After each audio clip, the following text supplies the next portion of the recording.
eu sou Fausto Botelho e sejam bem-vindos a mais um vídeo bate-papo com experts de economia e criptoativos. Meu convidado de hoje é meu amigo de longa data, já esteve aqui no canal há mais de 10 anos. É um prazer muito grande estar aqui com o meu amigo de longa data, Fausto Arruda Botelho, nessa quinta técnica. Eu demorei. Ele fez economia e direito aqui no Brasil, mas depois foi para os Estados Unidos para estudar em uma das 10 melhores universidades do mundo, a Universidade de Chicago, onde ele se tornou mestre e doutor em economia.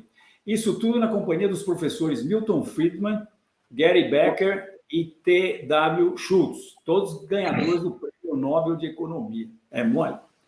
Além disso, ele foi presidente do IBGE e, em seguida, presidente do BNDES, no governo Michel Temer. Como político, ele foi candidato à vice-presidência da República na chapa do ex-governador do Paraná, Álvaro Dias.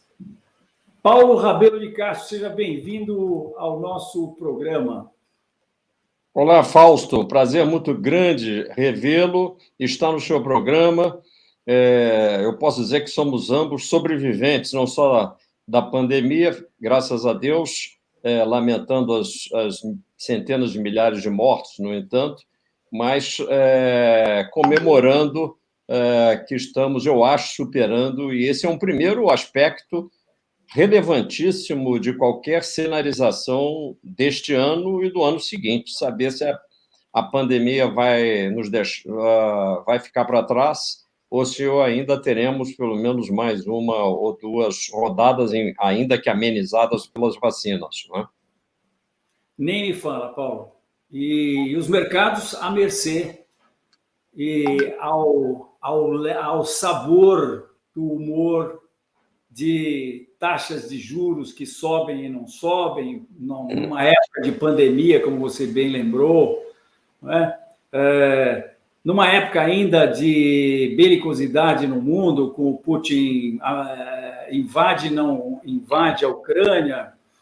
Mas eu queria começar perguntando a você, Paulo, o que você pode nos trazer do seu vasto conhecimento com relação ao aumento da inflação nos Estados Unidos e contra taxas de juros que devem começar a ser aumentadas. Alguns falcões querem mais, outros pombinhos do Fed querem menos. Como é que é a sua visão para isso? E depois eu quero encaminhar isso para saber se você acha que nós temos chances se os Estados Unidos têm chance de perder a moeda dele, porque você sabe, aqui no canal a gente fala de economia e de criptomoedas, né? Nós falamos de ações também, mas nós deixamos ações para o lado, começamos a falar apenas de criptomoedas. Eu acho que nós vamos voltar a falar de ações, porque eu entendo que o mercado de cripto vai engolfar o mercado de ações. Eu entendo que vai ser tudo tokenizado e que nós vamos estar falando de ações tokenizadas aqui, como já existem, né? Tem uma grande corretora do mundo, que é a FTX, que já negocia ações tokenizadas, né? Então, eu queria saber qual é a sua opinião aí, primeiro começando aí com a inflação dos Estados Unidos. O que você está achando, meu amigo? Várias coisas, e tentarei, como eu prometi a você antes, tentar ser telegráfico, o que em economia não é muito fácil. Primeiro aspecto em relação à inflação é que, embora a sua pergunta se concentre na inflação americana, que realmente deu um salto surpreendente, um salto que pesa no bolso do consumidor norte-americano, sei porque tem até filhos residindo lá e eles me contam. Vamos dizer assim, anedótico, porque são 2, 3 pessoas comentando, mas quando comentam muito fortemente, muito insistentemente, é porque a coisa está realmente pegando no supermercado, no custo de vida de um modo geral. Só que, primeira ressalva, não é uma inflação norte-americana, é uma inflação mundial, com maiores ou menores intensidades, dependendo da região de cada parte do globo. Mas, pela primeira vez, o nível geral de preço em nível mundial está se movimentando com bastante rapidez. E, portanto, nesse sentido, o Brasil, apesar de estar sofrendo muito, ele está, vamos dizer, ainda numa boa companhia. E os fatores que deflagraram essa onda que aparentemente teria vindo do nada, tem explicação. A primeira delas é a própria pandemia. Muitas vezes a economia apresenta lags de ajuste. A gente que é do mercado sabe também, algo que devia estar subindo, mas demora a ter um fator deflagrador para pegar aquela tendência que, do ponto de vista fundamentalista, já devia estar lá, ou, muitas vezes, demora a cair, embora a gente já esteja vendo que era para cair. Esses fatores deflagradores precisam ser identificados. E aqui houve a concorrência, ou, na realidade, o concurso de pelo menos 3 fatores deflagradores que apareceram e que são esses que estão impulsionando. Um deles, como eu disse, é a pandemia, porque reduz a oferta geral de bens, lockdown, quarentena, não preciso explicar mais, né? A demanda fica mais ou menos onde estava. Em alguns casos, como no Brasil, em 2020, o Paulo Guedes conseguiu fazer quase uma coisa impossível. Ele deslocou a demanda para frente. Ele errou na mão em relação aos auxílios. Não diria que auxílio é demais, mas ele deu em excesso o que poderia ter sido dosado melhor entre 2020 e 2021. E nós tivemos uma situação engraçadíssima, em que os 2% de inflação de 2020 rapidamente pularam para os atuais 10%. Então, esse é um elemento em que a oferta está algo comprimida por fatores de produção. Por falar em fatores de produção, o segundo elemento importante e que vem da China, mas outros grandes produtores mundiais. Pela primeira vez, o custo de produção em países que se supunham supridores inesgotáveis de bens, principalmente de bens, mas também serviços, como a China, isso significa dizer que a massa monetária mundial poderia ir crescendo, subiam até os preços dos ativos, mas os bens tinham seus preços contidos por uma capacidade de determinados países de produzir barato. Mão de obra. Se a gente tivesse na época do Marx, diria que o exército de reserva de trabalho funcionando, gente sempre entrando. Não, o custo do trabalho tem se deslocado, o que é uma boa notícia, para cima na China, o bem-estar, não é isso? Uma certa valorização cambial. Em suma, a China já não é mais alguém que pode garantir uma oferta ilimitada e elástica de bens para segurar processos que seriam inflacionários que acabam não sendo. Segundo elemento. O terceiro elemento são os fatores climáticos e, dentro deles, o custo da energia. Na realidade, quando o preço do petróleo caiu pós-crise de 2008, jogou uma parte da produção de shale, do xisto americano, para fora do mercado. Eles estão retomando agora, e rapidamente, o que pode determinar até lá na frente, um pouco mais à frente, uma moderação do preço do petróleo.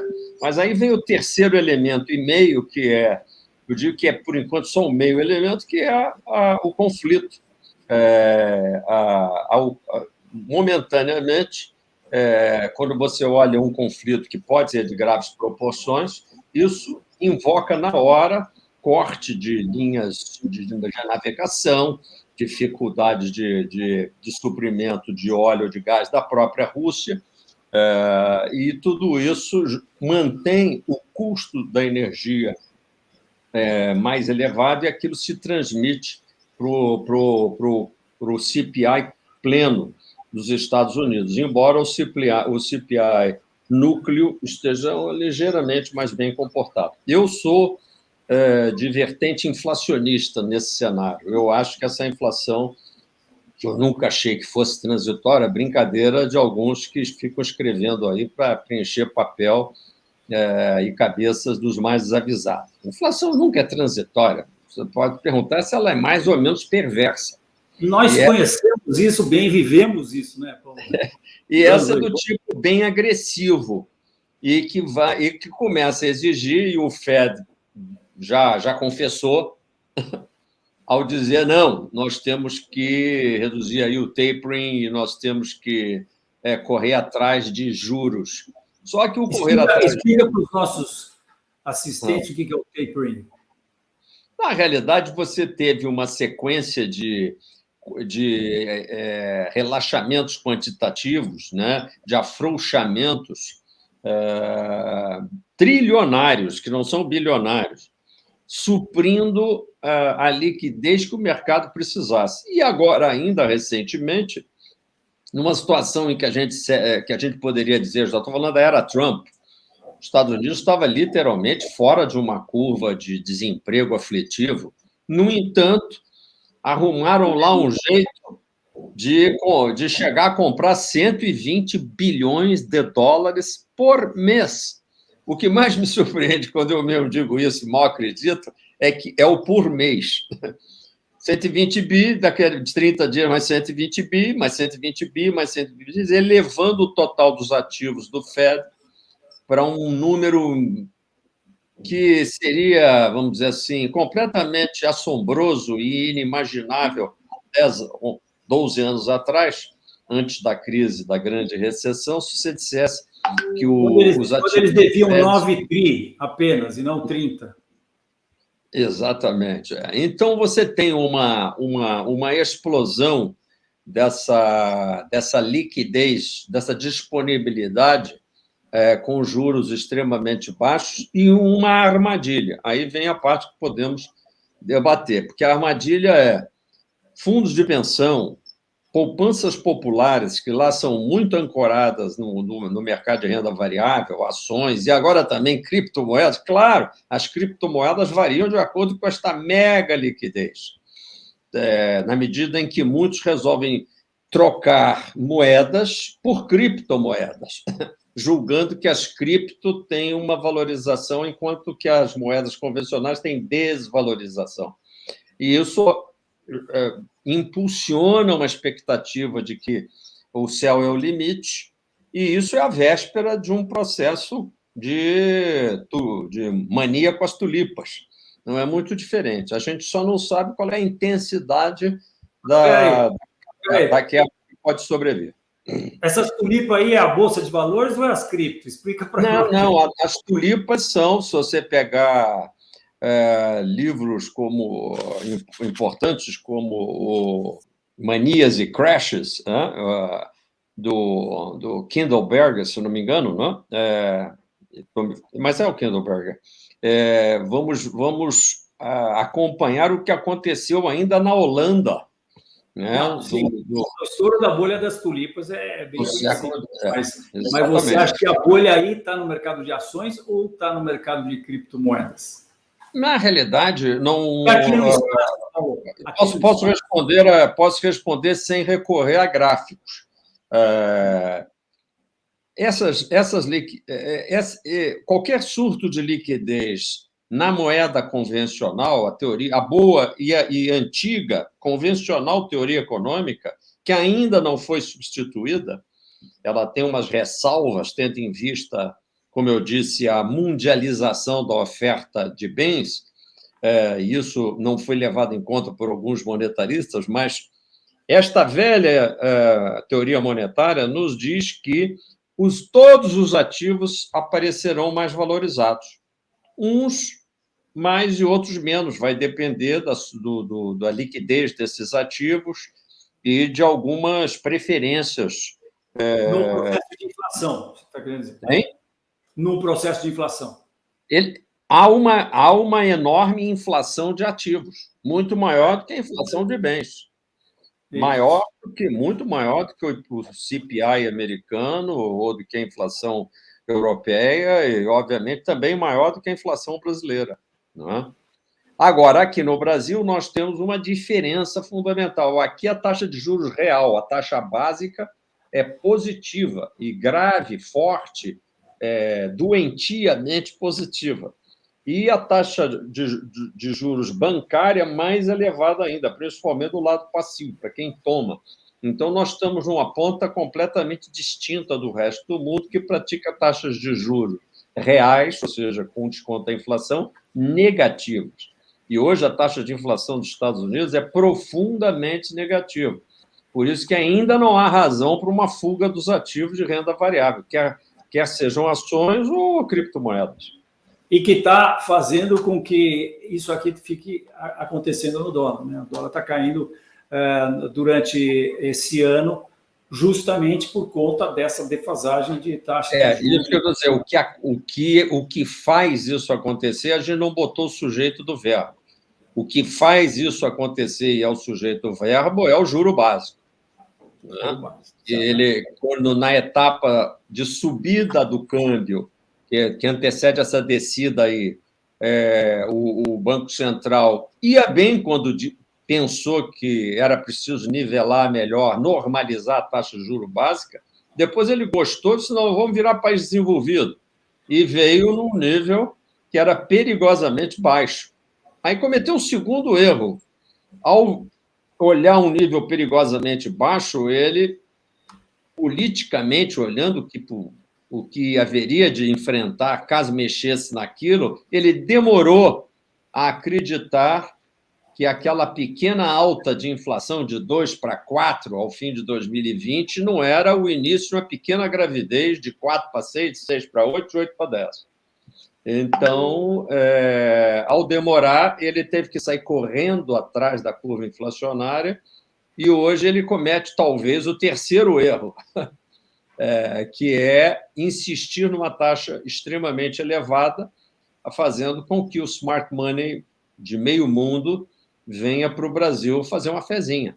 Afinal de contas, o risco Brasil, sentado nesses 350 mais bilhões de dólares, não é um risco país elevado, e por mais que sejam patetas os nossos governantes, eles não rasgam dinheiro nem vão para o lado da expropriação de capital, pagarão suas contas. Portanto, o risco político e o risco financeiro do Brasil não justifica uma taxa de câmbio extremamente desvalorizada.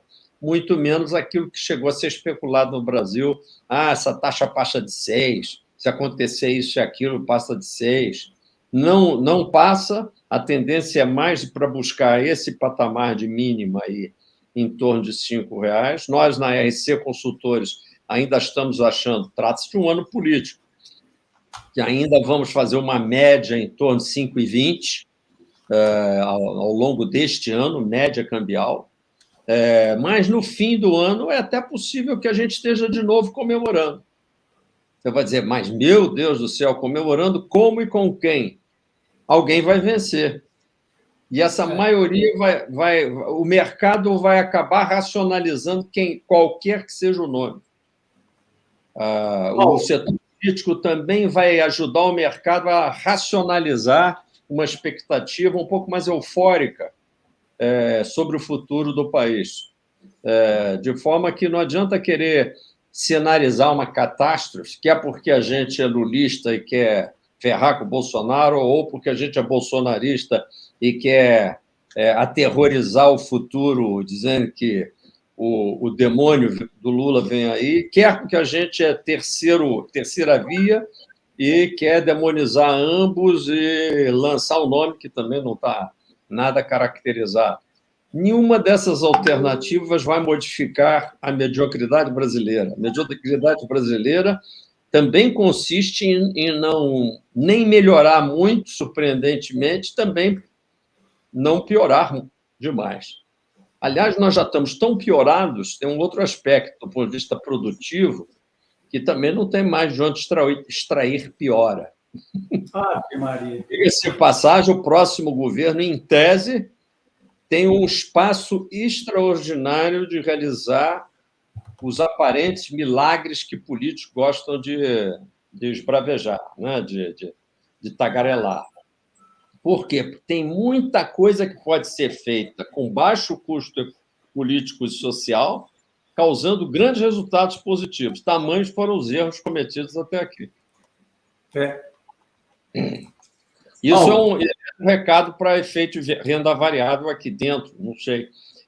Não me considero especialista, já faço a ressalva e não estou fazendo recomendação de compra ou venda, mas desconfio que qualquer cenário de um governo com cara de novo, agora a gente pode dizer novo, porque o novo partido não está com mínima chance, então pode dizer que novo é só novo. Renovado, com a cara, uma aparência de renovação no Brasil já basta para as pessoas e para os investidores ficarem todos alegres.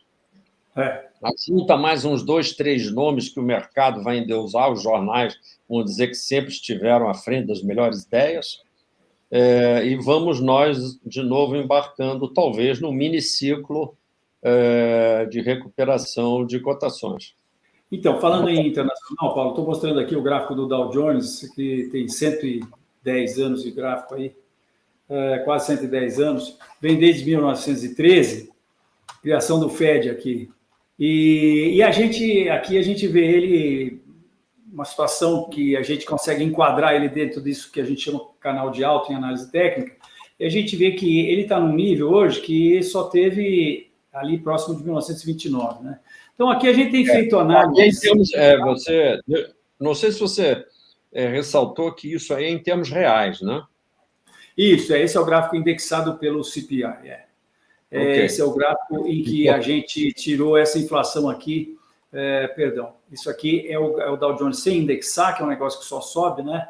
É o que é usado pelos analistas do buy and hold, mais o pessoal da análise fundamental, que diz que no longo prazo não tem erro, porque só sobe, mas quando a gente tira essa inflação aqui de 2.820% de 1913 até hoje, desse gráfico aqui, então, por exemplo, essa acumulação aqui... Eu concordo com você. Dependendo de onde você entre no mercado pensando em longa duração, você pode passar uma meia vida, para não dizer a vida inteira, bota aí em termos reais, sofrendo baixa. Pois é, eu também sou exatamente desse ponto de vista.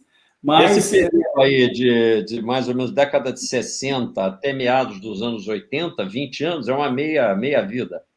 Né? É uma meia vida. Suponha que o investidor fique no máximo uns 40 anos investido, não é? Antes dele começar a desinvestir. Meia vida.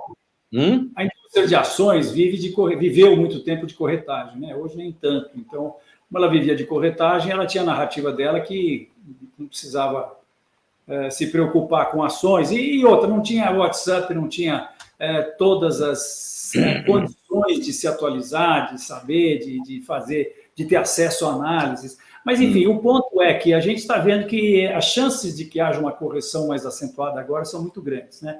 Deixa eu fazer uma reação aí nessa etapa final, que é dos anos 2000 para frente,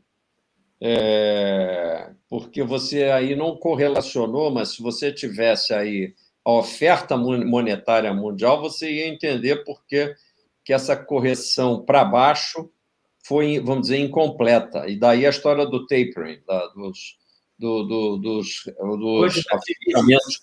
Sim, esses afrouxamentos quantitativos, na realidade, essa emissão desmesurada...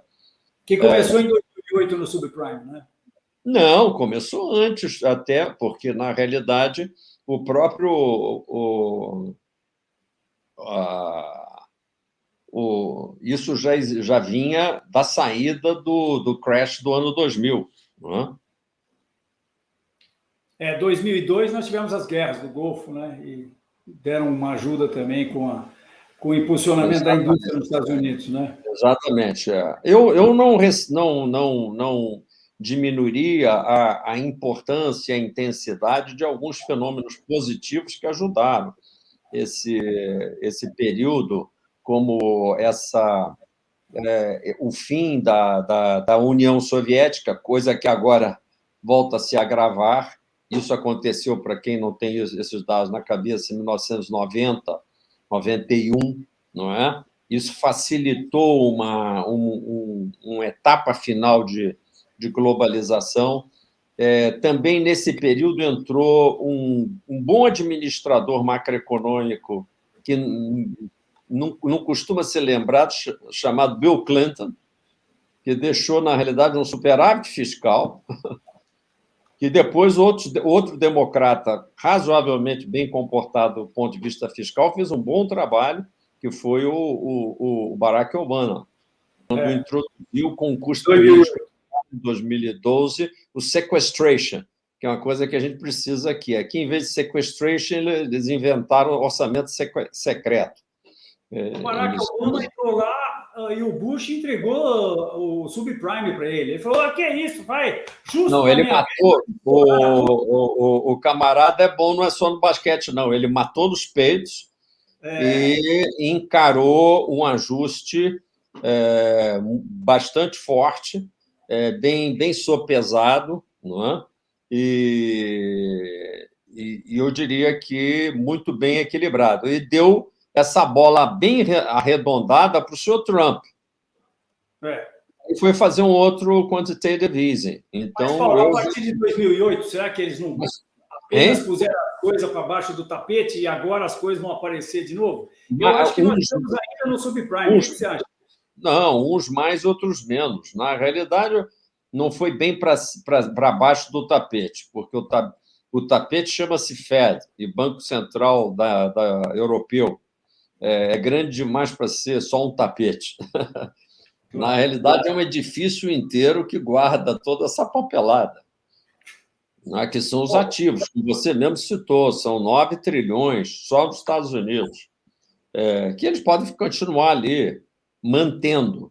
Mas o que importa para nós, do ponto de vista de mercado, é saber o que pode acontecer na margem, isto é, no incremento ou não dessa caminhada. E tudo indica, e o gráfico também mostra, graficamente, nós estamos num limite de caminhada. Então, se a gente começar...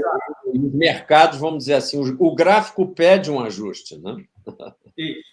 Então, digamos que a gente passe a ter um ajuste agora, né? Como, por exemplo... Até o próprio Dow Jones está mostrando aqui nessa semana, né? Se eu for para o gráfico diário, a gente vê ele rompendo o nível, deixa eu atualizar, ele rompendo esse nível de suporte dessa grande acumulação aqui, isso seria indicação de baixa. Paulo, em outras épocas, nós tivemos o que a gente chamava de quantitative easing, flight for quality, em que a gente tinha as pessoas, os grandes capitais do mundo saindo dos BRICS, saindo de ativos de mais risco e voltando para a segurança dos títulos do Tesouro Americano. Nós vamos ter flight for quality. E aonde está a qualidade hoje? Se nós tivermos um crash ou algo parecido nos mercados americanos e temos bem perguntado. Eu acho que essa visão um pouco simplória de que vamos correndo de volta para os Estados Unidos não se coaduna mais com a noção de um mercado multipolarizado, ou seja, hoje já há uma oferta de seguranças, no plural, em maior número do que simplesmente um mercado dominante, que lá atrás era Londres, depois passou a ser Estados Unidos, e hoje eu faria... Em termos de, vamos dizer, de especulações curtas, até o Brasil é um mercado razoável, bastante seguro para o prêmio que paga, porque tudo é relativo ao prêmio. Nós não podemos falar em segurança sem falar em prêmio. E se o prêmio está muito apetitoso, face ao risco percebido, você fica no Brasil, fica, sei lá, na Índia, fica em outros lugares que hoje representam mercados razoavelmente organizados. Não é? Então, essa multipolarização ocorre por causa disso. E, número 2, já também há uma multipolarização em torno de uma multiplicação, então vamos chamar de ativos. Não é mais só renda fixa, renda razoável, título de tesouro americano, bolsa americana. Não. Você tem as criptomoedas, e não são poucas, você tem as commodities, se você quiser ficar posicionado em bens tangíveis de oferta inelástica, ou seja, que todo mundo vai precisar, como proteínas animais, todo mundo vai precisar comer amanhã, depois da manhã, depois da manhã. e a tradução disso através das empresas que lidam com esses ativos nas bolsas, renda variável tradicional.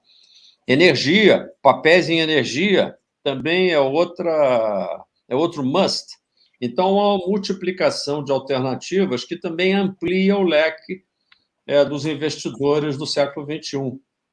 Paulo, deixa eu ser específico com você. Olha, eu estou mostrando aqui o gráfico do S&P, tá? Gráfico diário. Isso aqui é o fundo do Covid, e aqui é o topo que nós tivemos no final do ano agora, início desse ano aqui.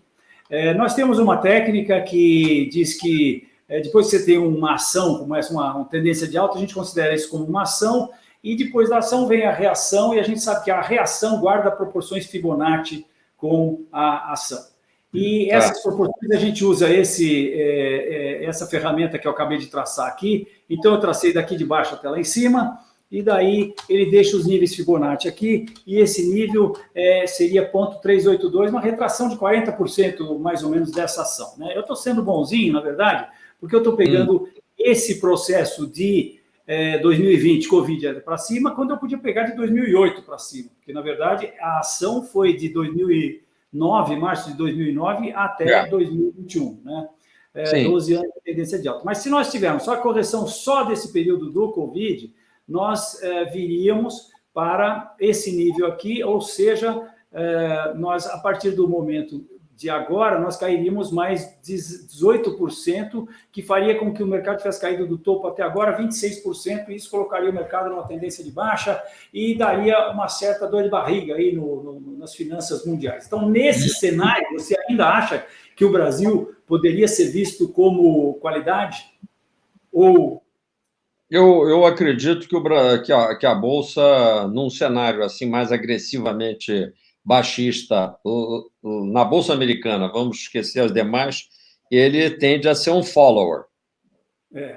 Primeiro, porque tem muita ação brasileira importante que é negociada lá também, que leva pancada. Não é? E tem liquidez, né? Número 2, vamos supor que aqui algumas ações se sustentem por alguns motivos específicos, vamos supor petróleo, que ainda está alto, porque tem uma ameaça de guerra. No entanto, você sabe que os investidores começam a sair de ações que ainda não perderam para poder fazer caixa, não é? Em situações como essa. Dependerá muito do papagaio e o periquito, né, Paulo? Vender essas ações, o papagaio e o periquito para fazer ativo, para fazer caixa. Né? Exatamente. Quando a tendência de baixa, a gente fala aqui que ela eventualmente ela passa a se retroalimentar da tendência de baixa, porque os grandes fundos têm que vender ações para pagar o resgate das cotas e por aí vai, né? Você veja que, sob certos aspectos, mas só levando a comparação um pouquinho adiante, porque muita coisa é diferente, não é parecido, mas lembra um pouco 29. E que o Brasil, não, lembra, mas não tanto. A sua cabeça está 100% na renda variável, nas perdas de posições. Eu estou na macroeconomia, olhando o país. O país, o Brasil, ao entrar nos anos 30, ele encontrou um outro caminho, que valorizou a indústria. São Paulo perdeu a Revolução Constitucionalista de 32, mas São Paulo nunca progrediu tanto quanto depois de 32. E aí, nos anos 50, que ainda eram, vamos dizer, filhotes dos anos 30 e 40, porque aí depois veio a guerra, nós tivemos uma emergência desse Brasil potência, que a gente momentaneamente perdeu. É possível que o próximo ano comece a inaugurar uma era que, se houver discernimento da política econômica, retome uma política industrial ativa, que hoje é um anátema se dizer disso, não é? Mas eu antes, quando nos conhecemos, em priscas eras, e que a gente falava de uma política agrícola ativa no sentido de não prejudicar a agricultura como se prejudicava, tirar os gravames da agricultura, que ela não era nem chamada agronegócio, o pessoal olhava e dizia: "Tu está querendo proteger um setor burro". Não é? Quantas vezes a gente ouviu essa besteira? Na hora que nós retiramos os gravames, e isso que eu chamo de política industrial ativa, é você olhar e dizer assim: agora o industrial, de fato, vai ter, não vai ser um recolhedor de impostos, nós vamos organizar reformas que facilitem a vida desse produtor de transformação industrial, né? Aí incluídas as novas transformações, as novas tecnologias, a economia criativa, tem várias indústrias, né? Lato sensu. O Brasil precisa se desaferrar dessa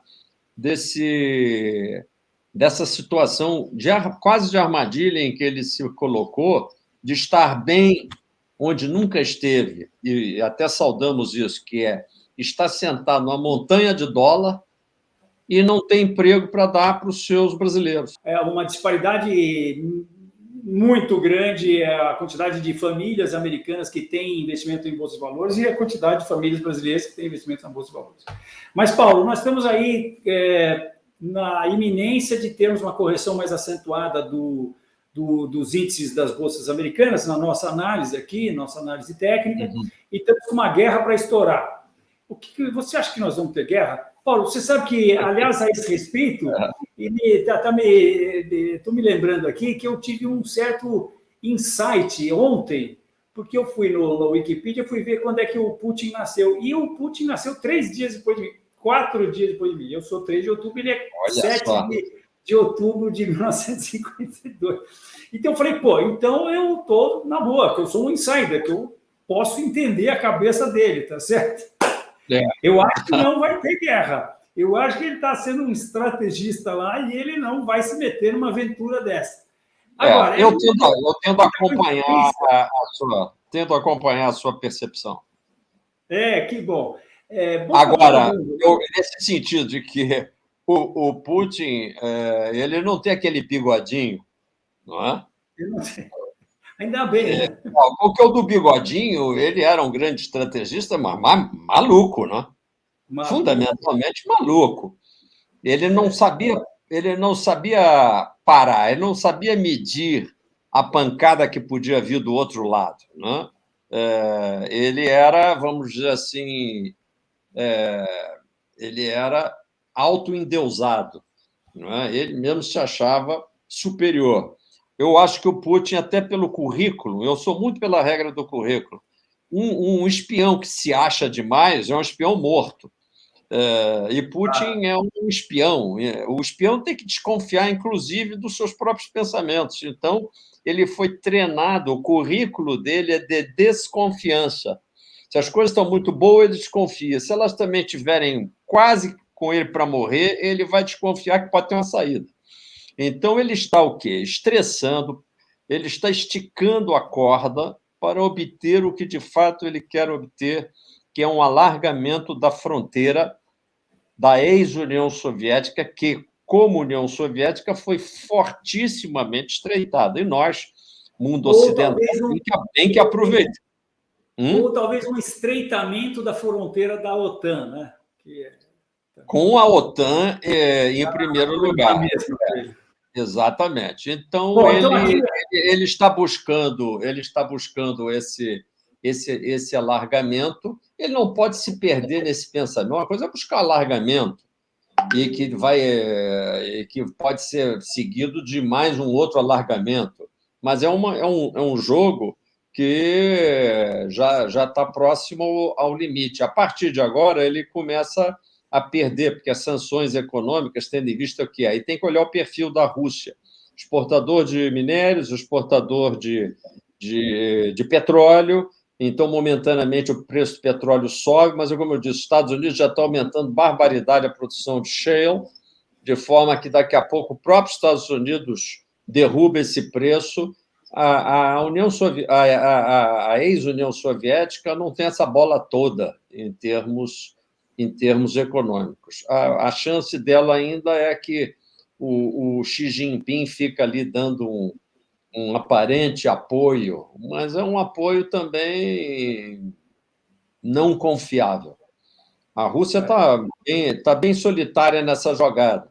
Quem sabe Bolsonaro ajudando para a gente terminar com uma piada bem-humorada, mas sem pegar no pé do pessoal aí. O brasileiro fez tanto meme disso, né? Hein? Eles fizeram tanto meme, disseram um monte de coisa lá. Mas é isso aí, nosso povo é uma delícia. Paulo, então agora nós já sabemos aqui, pelo menos a opinião do Paulo Rabelo de Castro, que não é pouco, né? E aqui do Fausto Botelho, que tem um insight especial na cabeça do Putin, que aparentemente parece que nós achamos que não vai ter guerra. Agora, para deixar uma última recomendação... Eu acho que você tinha que qualificar também. Qual qualifica, Fausto? Só para a gente concluir. Como não vai ter guerra? Nós já estamos. É uma guerra verbal. E o Putin estaria ganhando por pontos, porque realmente ele não tem... vai ter aquela guerra da gente ver aqueles tanques disparando e gente morrendo e civis sendo... Acho que ele não tem... Olha, eu não acho que ele tem nenhum freio ético assim superior. Agora, já meio que botei o Putin para cima, jogar ele um pouquinho para baixo também. Não acho que ele tem freio ético nenhum. Acho que ele tem cálculo frio na cabeça. Na medida em que ele transformar essa guerra fria de palavras e de estratégias, de posicionamentos verbais em guerra quente, ele não tem desculpa para as mortes que ele vai assinar, subscrever. Mesmo na Rússia. Pode até perder a popularidade, que para ele é essencial na Rússia, porque ele não é um ditador descarado, ele é um ditador que precisa de compor uma maioria lá dentro. Na medida e o que nós ocidentais estamos fazendo? Jogando ele para uma situação de desgaste, em que ele... Então, ele tem que agir relativamente rápido. É por isso que é compreensível que ele tenha feito agora essa reconhecimento das regiões separatistas, porque ele não precisa... Quanto mais ele cozinhar isso, são não só centenas de milhões de dólares por dia, como também ele tem um desgaste moral externo e interno. Então ele tem que apressar esse desenlace, e os mercados estão ainda, eu acho que apostando numa guerra semifria. Paulo, muita coincidência, na hora que o S&P define ou não define, vai para um crash ou não vai para um crash, tem a possibilidade de estar estourando uma guerra, né? Mas, para deixar de brinde aqui para os nossos inscritos no canal que estão nos assistindo, o que se faz quando você tem possibilidade de ter uma guerra e quando você tem possibilidade também de ter uma grande baixa e talvez um período de recessão aí no mundo? Para onde a gente corre? O que a gente faz com o dinheirinho? A primeira coisa é correr para livros de história. O mundo nunca será, em termos de comportamento, inclusive de mercado, diferente do que foram nossos pais, avós, bisavós. Tá? Então, estudar um pouquinho de situações pré-guerra, o que aconteceu, como é que foi, etc., é instrutivo.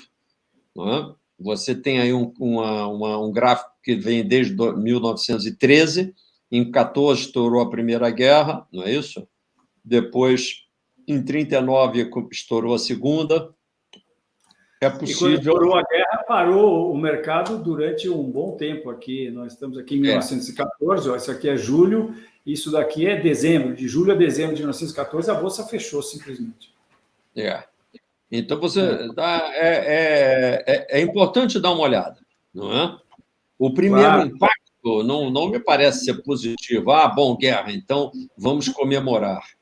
O mercado já está meio que de crista para baixo nessa agonia de que pode haver uma eclosão. E ele é um fator deflagrador de baixa, sem dúvida nenhuma. Não é? E de flight for safety, de um modo geral. De flight for cash também. Fly for cash. Aqui no mundo cripto, a gente imagina que, eventualmente, o esquadrão que vai levantar voo para sair de ativos de mais risco, eventualmente possa ter uma deflexão e um pedaço desse esquadrão venha buscar guarita no pequeno aeroporto das criptomoedas. Bitcoin Wishful thinking. Mas é isso aí, Paulo. Olha, quero te agradecer muito o seu tempo. Eu sei que você conseguiu abrir uma brecha aí para a gente, dentro de todos os seus... É um prazer enorme, um prazer muito grande. Eu aprendi muito. Acho que a gente consegue rever muita coisa quando é questionado e rever principalmente quando a gente não sabe. Tem que ter muita humildade. Mercados não se misturam bem com hubris, com soberba, de espécie alguma. Tá? Nós precisamos ter extrema humildade. Em situações limite, como estamos, uma situação limite, não tem a menor dúvida. Com mais humildade ainda, e caldo de galinha. Diversificação. O que eu acho que a gente não resolveu hoje aqui, mas faço aqui a minha assentada de protesto, é em relação à perspectiva dos jovens brasileiros do Brasil que aguardaria que a nossa geração tomasse vergonha, para, pelo menos, sair oferecendo alguma coisa diferente, porque nós estamos devendo. Paulo, uma última perguntinha rapidinha. Você já foi inoculado com o vírus do Bitcoin? Ou seja, você já recebeu Bitcoin na carteira? Eu sou muito conservador. Deixo para você me orientar melhor a esse respeito. Perfeitamente. Então, vou te ligar e eu vou ver se eu te inoculo com o vírus. Vou mandar R$50 que depois você vai pagar em chopp para mim na próxima vez que a gente se encontrar. E com isso, vou inoculá-lo com o vírus. E você vai sentir o que é receber uns satoshizinhos. Tá bom? Fechou? Ótimo. Tá bom. Prazer. Paulo, muito obrigado. Um grande abraço para você, viu? Um abraço grande. Obrigado ao Vitor e ao Mário pelo suporte. É isso aí. E para você que está nos assistindo até agora, muito obrigado pela sua presença. Eu espero que você tenha gostado do vídeo. Se você gostou, não deixe de dar um like para a gente. E eu te vejo na próxima. Tchau.